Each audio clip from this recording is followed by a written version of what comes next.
Well, good evening, and of course, a warm welcome back to the Fallout Bar. Back again for another night of darting action. We had a week off last week. I think we were very much stretched to our means really last week, but we are back again for some more darting action. And of course, Glasgow was the venue, and both myself and Dan Simpson will run you through the four matches, the semi-finals and the final during the next 45 minutes or so, as well as offer our predictions for next week's action as the roadshow heads to Dublin.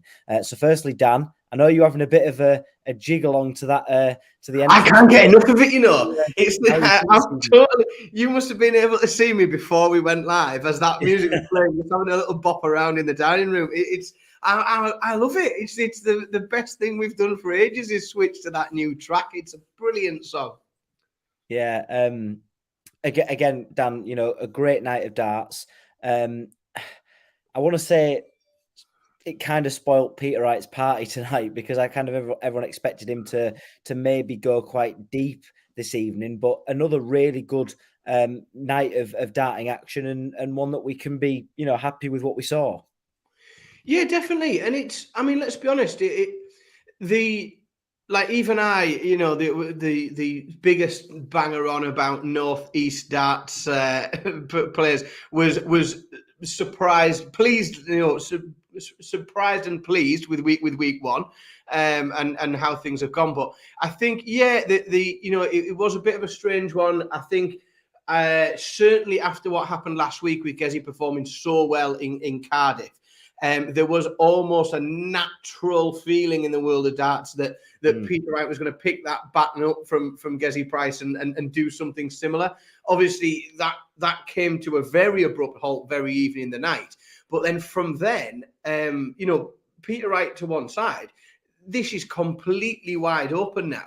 Without wanting to jump the gun on results we're going to get to, but this is absolutely wide open. And I appreciate we're only 3 weeks in, and of course, anything can happen in the 13 weeks to go. But really interesting first few weeks.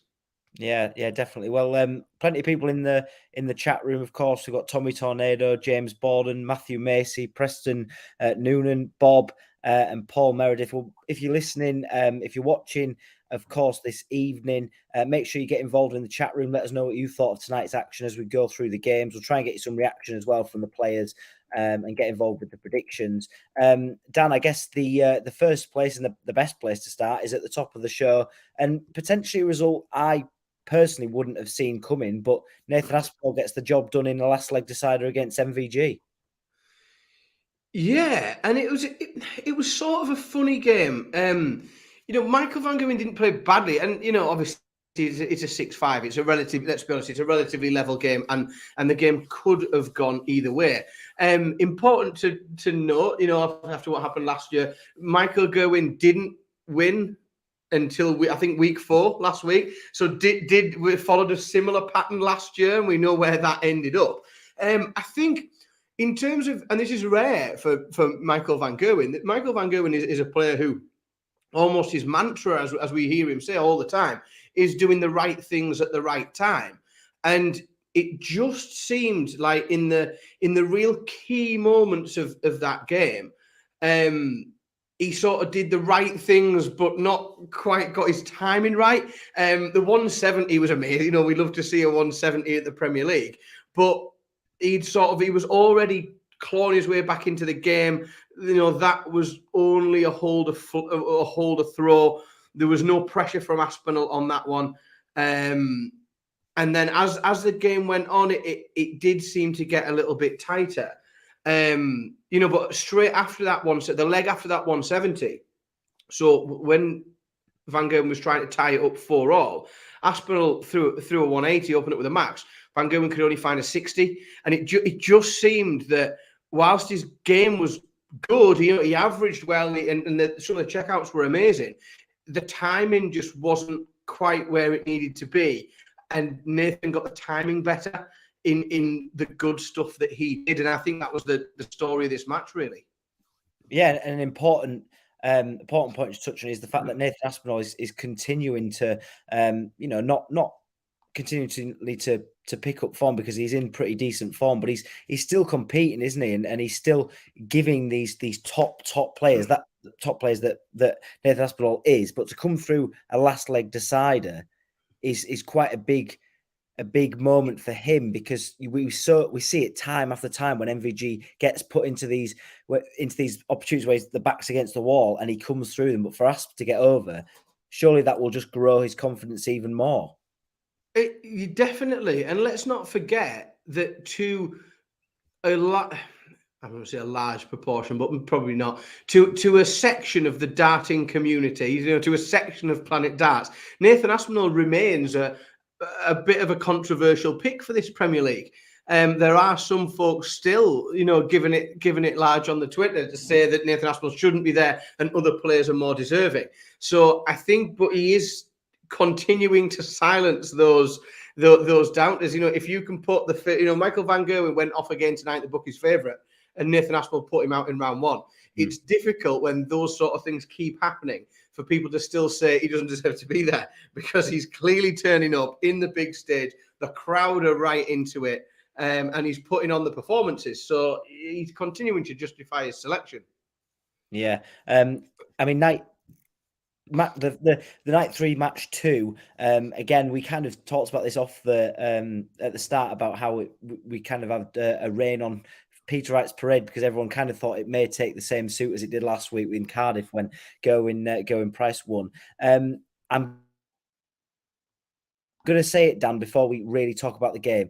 Dimitri Vandenberg is so easy to watch when he's throwing at the pace he did tonight. Oh, Charlie, you've seen me, and I know we have our WhatsApp group and we have our bits of sort of offline chat. I am the first to criticise and say that this is a tough watch. I've lost count of the amount of times when Dimitri Vandenberg's been playing and I've said, this is a tough watch. This is when I started grumbling. Tonight, he just seemed to hit that stage from the moment the walk-on started with a completely different approach. Everything about him was, his throw was certainly faster and more rhythmic than we've seen. It was less purposeful. He seemed to be thinking about it less and thinking about what he was doing less. But he just looked, his entire body language was different. Everything about his persona on the stage, the way he interacted with the other player he was on stage with, the way he spoke or seemed to interact with the referees and the crowd, it just looked like he was very comfortable. And I think he often looks uncomfortable on stage, or can look uncomfortable. And that's when he's a difficult watch. But he looked very comfortable all night tonight. Even when things weren't going his way, he looked very comfortable. And it's a much, much easier watch. Yeah, it's great to watch, to be fair. The final, we'll touch on that, I know, but the way that he's just complementing the speed of Smith was brilliant, and he wasn't holding off on his throws. So Dimitri Vandenberg, a word on Peter Wright. We'll hear from him in just a minute, Dan, because the clips come through. If you're a Scottish fan that's booked tickets, we're hoping to see Peter Wright lift the trophy. Your night's been spoilt within the second game.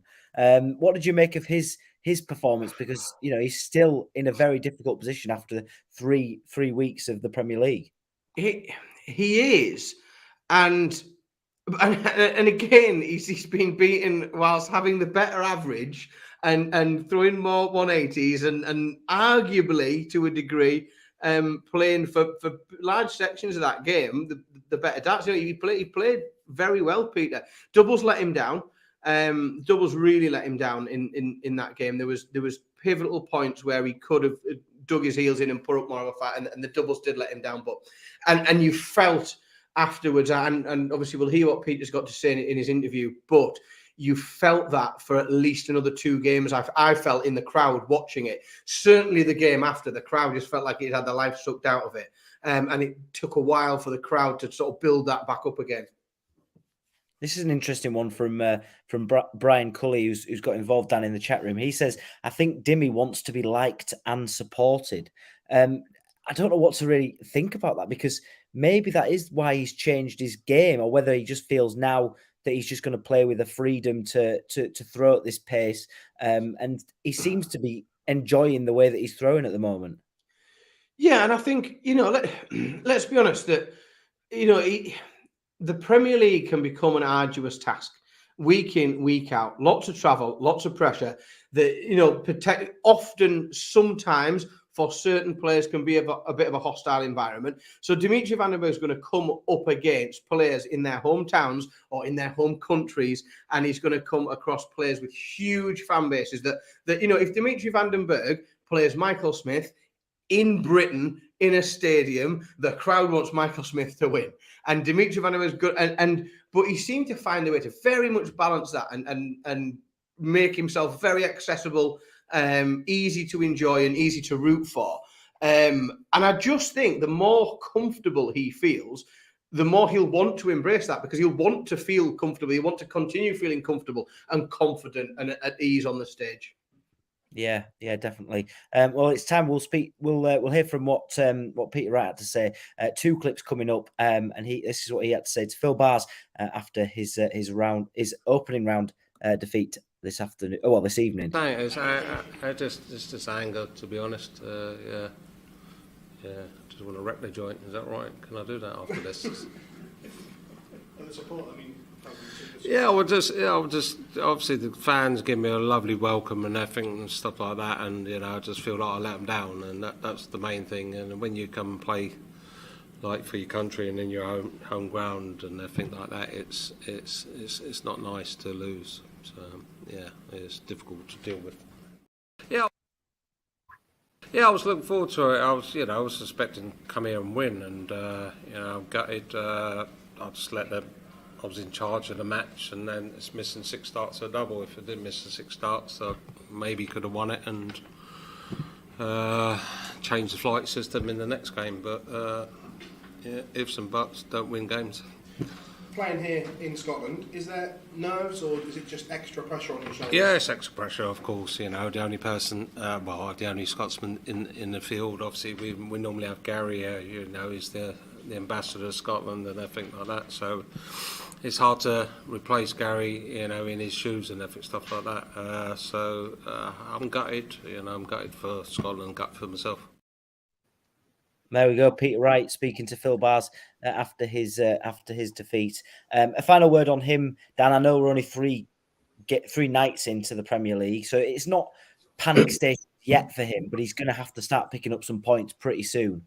He is. I think it would feel different, and I think I'd view it differently if he'd played badly. But I'm not convinced he has yet this year in the Premier League. I don't think he's played badly at all. I think he's just not won his games. I know it sounds a really daft way of looking at it, but that's it. He's played very well. He just hasn't managed to win those matches. If he continues to play like that, he will win matches and he will pick up points.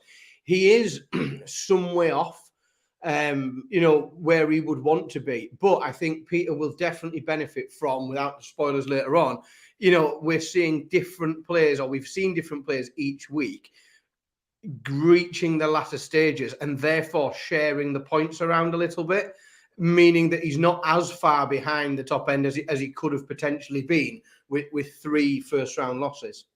Yeah. So moving on to the 3rd game of the evening, and it was Night 2 champion Gerwen Price who was in action against Michael Smith. Dan, in this one, it seemed as if Michael Smith had turned it on tonight, because he seemed to be in one gear and he wasn't stopping, and he was just in cruise control through this match. Yeah, the stats aren't particularly outrageous for either player, but when I was watching it, I had no doubt after about 6 darts were thrown that Michael Smith was winning this match, and Gerwen Price, it seemed, was just trying to keep pace with him, even when he got that early break of throw. I know they broke each other early, but I still just thought Smith just looked like he turned up to play darts today. Price, maybe I thought would have come in with a little bit of momentum after last week, but this week's very different to last week. Last week was Cardiff. It was a much more of it was the Gerwen Price night, wasn't it? That was the way that it was almost set up. So I just think he struggled to keep pace with him. Michael, as I say, Michael didn't do anything particularly outrageous. His average was all right. His doubling was all right. But it was just very steady very consistent, professional performance and dispatched Gezi Price relatively swiftly, in all honesty. I don't know, I can't quite believe we're sat here talking about a Michael Smith who's done okay on the outer ring. He's done okay with his averages. He's not putting an amazing performance, yet he's able to blow away players 6-3. It's remarkable, isn't it? The change of Michael Smith that we've seen, post or pre and post World Championships. Yeah, and it's potentially the sign of where he's at and where his game's at and what we're used to seeing from him. That 4 180s in 9 legs and an average of 91, and we're going, well, it was okay. It was all right. 6 140s, it was all right. Played okay. But I think that is a sign of where he's at. And I think later, obviously in the evening, we saw some gear shifting from Michael. But he did the job he needed to do, and he won. And I think that is becoming a habit for Michael. Is that he wins matches and he does the right things at the right time, and his doubling wasn't amazing, but his doubling was very good when it needed to be, and that's what wins matches. Yeah, 100%. Well, the last game in the first four that we had before the semi-finals, and that was Johnny Clayton versus Chris Dobey. Dan, both players averaging over 100. Chris Dobey just out averaging Johnny Clayton. 3 180s for the Ferret. Again, both players averaging 100, and Chris Dobey gets beat 6 legs to 1. Quite a remarkable result for the Ferret, but I know the outer ring was probably Chris Dobey's downfall tonight. That's it. You aren't going to win a match in the Premier League with 10% on your doubles. You're just not. It's not going to happen. I think Dobey was also a bit unlucky in that we did see in that match probably the first real resurgence, the entrance of the Ferret into the Premier League, the first time where he really looked like he was doing what he wanted to with the darts. His average was there, his doubling was there. We hadn't seen a performance like that from him last couple of weeks. His doubling was 43%. Now that's a good doubling average against a 10% doubling average. You're gonna absolutely smash someone, and that's what he's done. He's smashed Dobey up tonight, and that average of Dobey's looks great, but it's not getting him very far today. But I was filled with confidence for Clayton after that performance, because he didn't get. I think it can be easy when, certainly in that environment, in a big arena, when you're both averaging the same and one player starts to wobble on the doubles, that the other you'll often see the other follow them, and you'll see this, they start to get embroiled. That didn't happen at all for Johnny Clayton. He watched Chris Dobey miss 2-3 darts at a double, stepped up and bang first dart. And that was, I think, the biggest thing that we saw was just that composure to not get embroiled and not be pulled down to where Dobey was at battling on that outer ring. Yeah, because that could have seen a change in the result, really, because we know what sort of recent form Johnny Clayton's been in, but 42.86% on the outer ring for Johnny Clayton, only 10% for Chris Dobey. It's double 8 that he took out on the only dart that he had. A word on Chris Dobey then, Dan, because I know we're both big fans of him from the northeast, and he's flying the flag for us. I think the game would have been a lot tighter, wouldn't it, today? And he probably would have come through it had he been a lot more clinical on the outer ring. But he's going to have to improve that game if he wants to continue to be competitive on the Premier League stage. Yeah, I think his scoring's there. I mean, we can see by the averages his scoring's still there. It's just that bit of composure. I think he was riding a high week one. For me, this is, and I think he carried that into week two. Whilst we didn't see a similar repeat performance in week two, he certainly, in terms of his confidence and the way he felt his game was, and his how comfortable he was in that environment, he was still sort of riding the wave of that first week. We'll see. I think the work starts here for Chris Dobey. And we'll really see in the next 2 or 3 weeks where he's at in this Premier League mix, and whether he can sustain that. Let's be honest, the aim for Chris Dobey at the minute is probably 4th. Like that, I think, if Chris Dobey finishes 4th, it's as the best part, it's the best he could possibly have hoped for at the beginning. After 3 weeks, he sits in 4th. So, he's sort of where he wants to be after 3 weeks, but he's going to have to find a level. You would expect he's not going to win one every 3 weeks in order to maintain that. So he's going to have to find a bit of consistency. Yeah, 100%. Well, from one 6-1 win to another into the first semi-finals of the evening in Glasgow, and it was Dimitri Vandenberg who dispatched Nathan Aspinall in quite sensational fashion, a 103.63 average, 5 180s. That really, I guess, kept the critics quiet again, Dan. It wasn't a one-off performance from Dimitri Vandenberg. He then backed it up again. Well, no, and what I would say is, and I don't really want to repeat myself too much, it'll get boring, but I think I just want to echo it, like everything I said about that first game, because it was just, but amplified. It was like everything we saw from him in that opening match, of how comfortable he looked and how happy he looked and how his throw was going and everything else. In that second game, it looked like it had almost doubled. It was the same good things that we were seeing, but we were seeing more of them to a bigger extent. The 180s he just seemed to be able to find them when he wanted and or needed them. Averaging just shy of 104, but he's doubling. He needed just to scrape under 55% on his doubles. Really, really impressive stuff. Nathan Aspinall did not have his best game. Nathan's average wasn't great. I think a little bit of that was down to the way Dimitri was playing. I think Dimitri Vandenberg was sickening Nathan Aspinall, because I think every time Nathan Aspinall thought there was an opportunity, Jimmy was just timing those, bang, there's a 180. And I just think that Nathan was just getting pummeled. He just couldn't, he couldn't quite get going. His scoring slipped quite a bit. There was quite a few troubleless visits. He could, but it just seemed like Dimitri Vandenberg was being that relentless. Nathan couldn't quite get his mind into where he needed to settle. Yeah, and again, I think we're going to be touching on the pace of Dimitri for a long, long time. I think as long as he continues at this pace, as long as he keeps it up, that's the thing. But players will be used to him playing, and taking his time at the hockey. But when he's throwing as quickly as he is, the players behind don't have any time to really digest what's going on, especially when he's throwing 180s like he is. He just gets on top and that's it.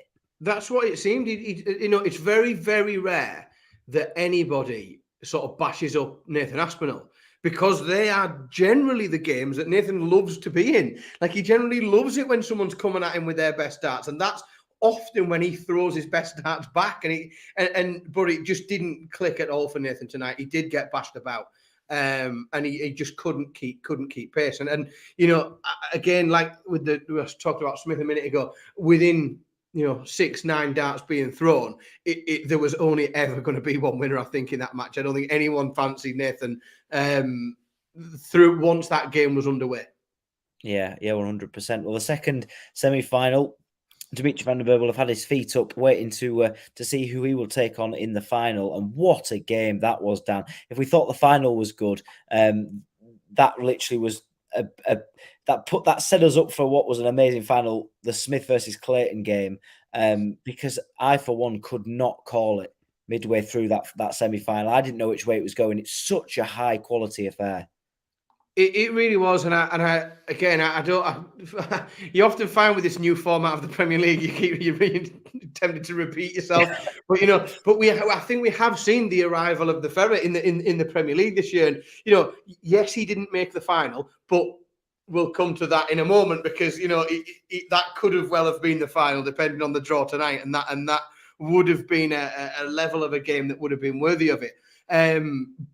Both players absolutely superb. Clayton, because we'll talk a bit more about Michael Smith because he won, but Clayton just managed to carry that form through from his first game. Again, check out 50% doubling. averaging 100, just managing to put two together back to back in a stadium in the Premier League, which is what he was doing last year and the year before. And this is what we will see, you would like to think, going forward. It did appear on a knife edge all the way through. And even into that last leg, once there was 6 darts into the last leg, you still felt like there could be a twist and there could be a turn and that somebody would... But you did think that if somebody missed a chance, that would only get one chance to miss, because they were really battling with each other, constantly breathing down each other's necks. Really entertaining game, really high quality stuff. But that's what makes, I guess, the Premier League so special at the moment, is we've talked about this in our group chat and everything about how unpredictable it is, and you literally don't know which way it's going. I mean, yeah, okay, we've seen a couple of one-sided results, the 2-6 ones that we've touched on, but you just, some of them, you don't know which way the games are going to go. And they really are high quality affairs in which either player could and, potentially deserves to go through to the final. Yeah, and that is, it's one of the beauties of the new tournament. And again, we're at that stage in the tournament where, we've seen in previous years of the Premier League that there's 6-7 weeks in, there's a player that everybody wants to play because they're having a nightmare, because they're having a rough ride of it. And we've seen it in recent years, and we've seen it going back right over the life of the Premier League. At this stage in the tournament, that's not yet established. People could have thought that about Johnny Clayton this afternoon. They won't now.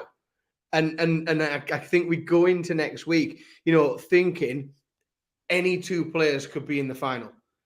And that's the beauty of the new format, and that's the beauty of the Premier League when it's working the way we want it to work. Yeah, which is, again, as you say, which is just what we all want. Now the final, Dan. Wow, just take a breath for a minute, because that was up there with an unbelievable performance from Dimitri Vandenberg. I thought he was really good, but when you come up against the juggernaut that is Michael Smith, who averages 109 in a final, that was exceptional for him. And this is there was, I think we were about maybe 2 legs before that game was finished. Michael Smith was averaging 112. His doubling was over 50%, and Dimitri Vandenberg was still in the game. Like, he still, he was only one breakdown, and it's not, and that does, credit again the way that Dimitri played tonight. But unbelievable stuff from Michael. Michael Smith, and it's the first time this year we've probably seen him in the Premier League where he has turned up and put the performance in of the world #1 reigning world champion, and that is what we saw. That's what we want to see. That's what people who have bought tickets, and there's a stadium full of people. There was 2 things that those people wanted to see in that stadium tonight. They wanted to see a Scottish person win. Yeah. And the world #1, who everybody in darts gets behind. You won't speak to people that don't like to see Michael Smith playing well, because Michael Smith playing well is one of the most entertaining things in darts. It's amazing. So once you're in that game and he's 6 legs in and he's averaging 112 and he's just doing whatever he wants, it's a wonderful thing to watch. And you got to feel a little bit sorry for Dimitri. And I think Dimitri Vandenberg handled it very well. He looked on stage like very comfortable, like a man who was completely at peace with just the fact that his opponent was averaging 110 and he was doing everything he could, and he was still in the game. But, we just saw, and it's amazing to see, we saw the world #1 playing world #1 darts. Exactly. Jack says Smith was class, and Bob says Michael Smith showed everyone that he's playing well and wanted to win early and not leave it until the last week again. And then Jamie Drummer, hey guys, didn't see the darts, just saw MVG usual copy and paste tweet guessing he didn't win tonight.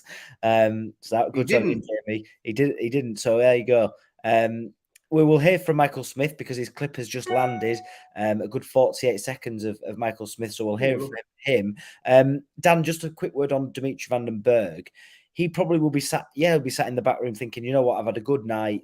okay, I've got to the final, I've played well, but on another night, he probably comes away with a win. But when you're up against someone like Michael Smith, who isn't missing the doubles that we've seen before, you kind of have to accept that that's just the way it's going to be. I think Dimitri's bright enough and he's got enough good people around him that he will be advised of what's happened up there tonight. Because let's be honest, he hasn't got up and bottled the final. He hasn't missed doubles to lost it and cost himself. He hasn't. He's just been blown away by the best player in the world, and it is what it is. Sometimes, there's very little there's very little anybody can do with Michael Smith when he's playing like that. I think Dimitri will take loads from tonight, and as I say, in that final, even getting absolutely, sort of or looking like he was never going to get close and that Michael Smith was untouchable.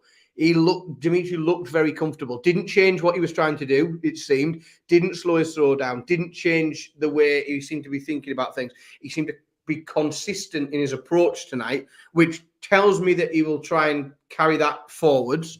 But I just think, I think it was consistent. And I think that Dimitri will take pretty much only positives from tonight. I don't think he takes much negative from that final. If I was to speak to him now, I'd just say, just stay to that pace, Dimmy. That's exactly what we all want to see. Yeah. that is more of that, please, Dimitri. Yeah, that is literally the takeout of tonight. Not that he got to the final, that we've seen a better pace from him. But here's the winner, Michael Smith. He spoke to the media after his win this evening. I don't do statements. That's for Peter Wright, Van Gerwen, and Gerwen Price. I only come here to compete and play darts. They can do all the talking. I just do my job. I just get on with my day. I think everybody who knows me, what I do, I just keep to myself and just practice away and don't speak to many people and get on with it. So, yeah, I owe a lot to Gary, especially when he took over me at a young age, and he helped me out massively. And I'd never ever have a bad word to say against the guy. He helped me. I think he's done interviews with everyone where he said this kid will win multiple. He'll win this, he'll win that, and finally done it. Now he showed belief in me when was that? 2010, I think, when I signed for him. And yeah, he's to win in Glasgow, winning Gary Anderson's back garden. It feels good. There you go, Dan. Michael Smith speaking to the media after he won. We'll give you our predictions. How have we managed to get a Premier League that doesn't include Gary Anderson, where pretty much every interview we listen to talks about Gary Anderson? We still talk about Gary Anderson when we go to Scotland, don't we? That was the thing. I don't know whoever's social media site it was, but before play got underway, a couple of hours before, they dropped the montage, I think it was, of the Gary Anderson montage where I don't know what, brilliant to see. And it just seems like it was just appropriate that Gary Anderson was mentioned in some form this evening. It is nights like tonight that make me sad that we don't have that. Whilst it was a very brief, short-lived thing, but can you quite imagine Gary Anderson as a contender in the tournament tonight? If we were still, it did make me a little bit nostalgic for the contenders tonight, because I just thought, just imagine Jump Around coming on. What a spectacle that would have been. Yeah, 100%. So we'll get into our predictions for next week's action. I'll just run you through the table, actually, how things lie after tonight's darting action. So Michael Smith is at the top. He's obviously won one night and he's on 7 points. Nathan Aspinall is in second on 7 points. It's then Gerwen Price and Chris Dobey, who are both on 5 points, alongside Dimitri Vandenberg and Michael Van Gerwen. Johnny Clayton is on 2 points, having won one game. And Peter Wright is on -8 leg difference, no wins, no nights won, and no points. So pretty bleak for Snakebite. So we're back in Premier League action next week, Dan, of course. We head to Dublin, which, again, everyone loves Dublin. I think were they in Dublin when it was Willie O'Connor that was on? And this is what I mean. That just gets me going. Yeah, this is it. Oh, was that Belfast? I can't remember. One of the other, wasn't it? Belfast, actually. It's one of the two. One of the two. It may have been. But yeah, Dublin for next week. And well, if Peter Wright's hoping to get off to a good start next week, he's going to have to do it from the start, because he comes up against tonight's winner, Michael Smith. Dan Simpson, which way do you see this going? Oh, this is the thing. If you were Peter Wright and you could choose any, I guarantee, if you let Peter Wright rank these players, who do you not want to play in your opening game next week? At the very top of that ranking is Michael Smith. I can't see anything other than a convincing Smith win. I just can't. I think the way that he's throwing and the way that he's playing and the way he does play, he's so relentless that I just don't think Peter will work himself into it. Yeah. And we will see a dart change. Ooh, the famous dart change, eh? Yeah, we'll see a dart change next week. He was already. So I would listen to the interview with Peter where he'd only took one set of darts, and he'd only took one set of darts with him, and he'd already convinced himself that if he won the first game, he was changing his flights and stems. He was changing the setup anyway before the next game because he'd only brought one set of darts. He's going to change everything else. I guarantee we'll see a dart change next week. Brilliant. Well, if you are listening in the chat room, get in your predictions because we'll get them on the screen. Matthew Macy says Smith to win 6-4. I'm going to go 6-2. I can't see anything but Michael Smith win. But then again, I'd like to see Peter Wright get on the board. I think it would be pretty bleak after 4 nights to have not picked up pick up any points. But I expect that to be a decent game. But I think Michael Smith wins pretty comfortably. The next game, the second one of the night, that's of Gerwen Price versus Dimitri Vandenberg. Dan, do we see a similar performance from Dimitri next week, or do we see Gerwen Price bounce back? No, well, based on tonight's performance and how comfortably looked, and if he stays with it, I think it's a 6-4 to dancing Dimitri. I think Dimitri Vandenberg gets it 6-4. 6-4. I mean, and I can't ever remember picking Dimitri to win in the Premier League, but that's how impressed I am with tonight. Yeah, well, I have to say that it's the first time I've watched him and be pretty happy with actually enjoying watching him as well, which is great to see. Matthew Macy again getting involved. He says Dimitri to win 6-3.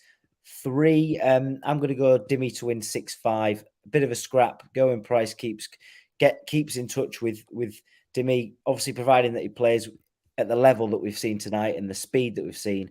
But I think dancing Dimitri Vandenberg gets the job done and keeps his recent form going. The next game on after that, this one could be billed as potentially one of the games of the night with Nathan Aspinall and Johnny Clayton coming up against each other.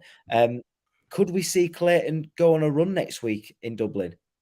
I think that I think it definitely looks like I predict it will be the game I will most enjoy of the first round. I think it'll be a really enjoyable game to watch. And I do think we saw the arrival of the Ferret tonight. And I think that he gets the job done next week. I think it will be scrappy. I think it's 6-5. But I think that Clayton gets through the first round at least next week. Yeah, I'm going to have to stick with you on who wins. I'm going to go 6-3 to the Ferret. Matthew May says Asp 6-5, and then Brian Cully says Johnny loves Dublin. Who doesn't? Yeah, exactly that. It was Dan as well. It was Willie O'Connor in Dublin. I've just had a look. Well researched. Well done. So I just wanted to double check that one. Bob says Dublin Premier League night is the only talked about on the day by the Irish, as most only find out on the day that it's on. So thanks for that. Thanks for that, Bob. Somebody tweet about it or something. Like, we all know about it now. Someone tell them. Yeah, write to them. Write a letter or something. Do something. Tell them. Yeah, you think it'd be branded everywhere, wouldn't you? But clearly, it just arrives on the day of the road show, and that's it. They don't know that they just a race to get the tickets. The final game of obviously the first round, essentially, Chris Dobey against Michael Van Gerwen. Dan, how do you see this one going? Because again, it's kind head of or heart. Head or heart decision.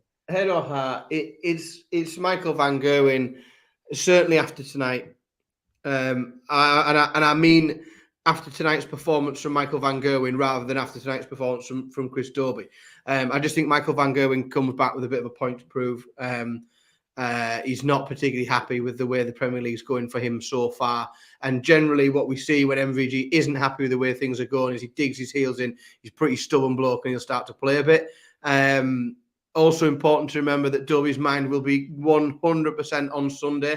He won't be thinking about anything to do with the Premier League. He's going to be thinking about going to Wembley on Sunday for a rather important football match. So I think Dobey's got a few distractions and MVG's got a point to prove. So I think it is an MVG 6-3. Well, please tell me you've got tickets, Dan. I'm struggling, mate. Really struggling. Because I don't have a season ticket anymore. I had a season ticket and I don't have one. Conveniently, when you go to Wembley, you don't. Yeah, man. As soon as it matters, I give it. Yeah, I've got too many kids. I've got 3 kids. I guess I had with the season ticket, and then we got. Do you know what? Like last year, I got the stamp from Mrs. S, and it was like, right, we're the kids are all old enough now. Like I can start to take the boys. Like next year, we'll start off with the season tickets. Lo and behold, so no, I'm scrounging and scraping. If anybody knows of where there might be one going spare, please get in touch. Tweet me. Yeah. I'll get my checkbook out. Don't you worry. Yeah. Well, my voice is still a little bit sore from being in the away end at Bramall Lane last night watching Middlesbrough. So a bit of a sore night that was as well for me. Oh yes, but a cracking game. I was flicking between European matches, but I am I'm banging the centre of Teesside, so everybody around me is Borough mad. So I'm well informed by everybody I speak to how well things are going there at the minute. Yeah, right. We'll stop boring the viewers with with Northeast football chat, and talk about who's going to win then, Dan, because it's hard. It's so unpredictable and so hard to choose a winner outright in Dublin. Who do you think is going to make it to the final out of who you've kind of picked, and then who goes on to lift the crown? It's tough, isn't that? There's Pro Tour between now and then as well. So we've got a Pro Tour weekend this weekend, and a little bit. I almost feel like I want to make my predictions after I've seen how that Pro Tour has gone this weekend to get a bit closer to it. Looking at the fixtures next week and looking at where everybody's games at, I can't see a scenario where it isn't Michael Smith. And I know it's a bit boring because you've just seen him done tonight, but based on my predictions alone, Michael Smith's going to meet Dimitri Vandenberg again in the semi. Only this time it'd be a semi-final if my predictions are right. I think Smith gets through that, so I think we see Smith in a final. Michael Smith isn't losing many finals at the moment, so and he's going to come up against probably Clayton, Aspinall, Van Gerwen. I think it's Smith. Very, very hard to look past it at the minute. Yeah. Bob says, it's just a quick one for you, Dan. Bob says, Dan, talk to Dobey and get a ticket. Tried that. Didn't work? No. I was at the semi-final at the Southampton game and bumped into Callum Ridds in the box office as well. No one's got one. No one's got any tickets. There are none. It's a nightmare. Terence Brown says, evening, guys. I think again, Michael Smith's got a great chance. I'm going to side. I think Michael Van Gerwen gets it done in Dublin. I think again he stamps his heels down and he puts in a decent enough performance to get himself on the board for his first night to win. But Dan, it's getting on, of course, this Thursday evening, and that's about all we've got time for. It's set to be a cracker in Dublin next week, isn't it? Yeah, it's going to be mint. Dublin's always mint. The crowd's always amazing. It seems like something wacky always happens as well. It sort of feels like if we're going to see a 9 early in this, if we're going to see something bonkers, then Dublin's often where the bonkersness takes place. So very, very, very keen to see how that goes. Yeah, and just finally, if God forbid Peter Wright doesn't pick up any points next week in Dublin, does he start to worry? Yeah, I think after 4 weeks he's going to have to, because he's almost going to. Well, he's resigned himself. Then he's to try and scrape into the top 4 because this format allows. There's so many people picking up points every week, and that if once you fall too far behind, it's very difficult. Now, of course, the swing of that is that you win a night or two and you can be right up there. But at the minute, Peter Wright looks a million miles away from winning a night in the Premier League. He's struggling. At the minute, he can't get past the first game. So whether or not we're going to see him win a night in the Premier League is, at the minute, it looks a lot to ask. So we'll see next week. But I think he's in bother if he doesn't pick up something next week. And Michael Smith is not where you want to start the night, is it? If you really need points.